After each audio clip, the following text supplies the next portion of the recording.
cette année énormément de départs de feu en Amazonie, comme tous les ans d'ailleurs, dans cette période, la période de sécheresse, où on nettoie les champs et où on brûle ce qui est déjà sec, c'est-à-dire ce qui a été coupé il y a 3 mois. C'est-à-dire qu'en fait, l'ampleur de ces feux cette année, ce qui est un peu exceptionnel, c'est que c'est lié à une déforestation qui est nettement supérieure aux années précédentes.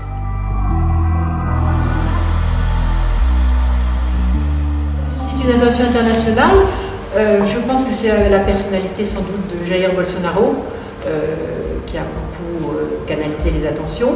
Je crois aussi c'est vraiment de plus en plus une prise de conscience de l'urgence climatique et de l'importance de l'usage des sols et donc des forêts comme lutte contre le changement climatique. Je pense que les personnes sont beaucoup plus sensibilisées à la mise à feu des forêts.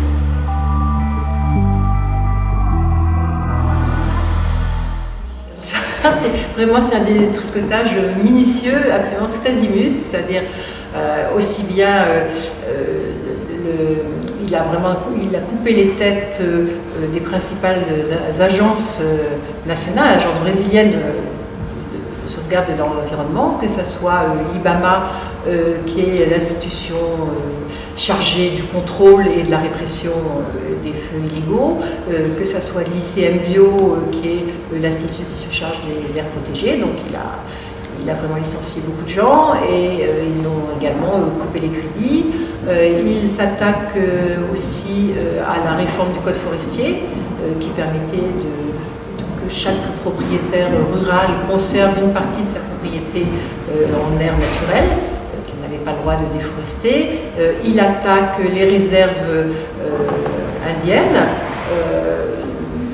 en ouvrant celles-ci, en leur offrant la possibilité de louer les terres, de les ouvrir aux chercheurs d'or, ou de les ouvrir aux exploitants forestiers, ou encore aux grands fazenderos.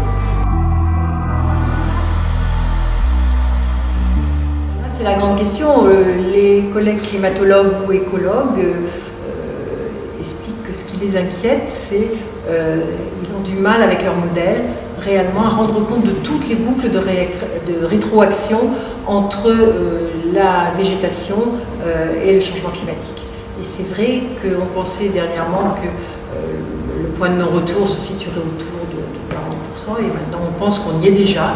Et déjà on observe des dérèglements climatiques importants, alors à la fois du fait des sécheresses, du réchauffement climatique qui fait que les forêts sont plus chaudes et plus sèches, et donc elles évaporent moins et elles gèrent moins bien les cycles hydrologiques. Il y a déjà des retards de saison des pluies, à la fois des retards et des saisons des pluies moins importantes dans le sud du bassin de la Plata, c'est-à-dire le sud du Brésil, l'Argentine, le Paraguay. Pour ma part, je crois qu'on y est déjà. Et en retour, ce manque de pluie contribue au changement climatique qui va réchauffer la forêt, etc. On est vraiment dans un système de rétraction qu'on contrôle très très mal. Merci beaucoup.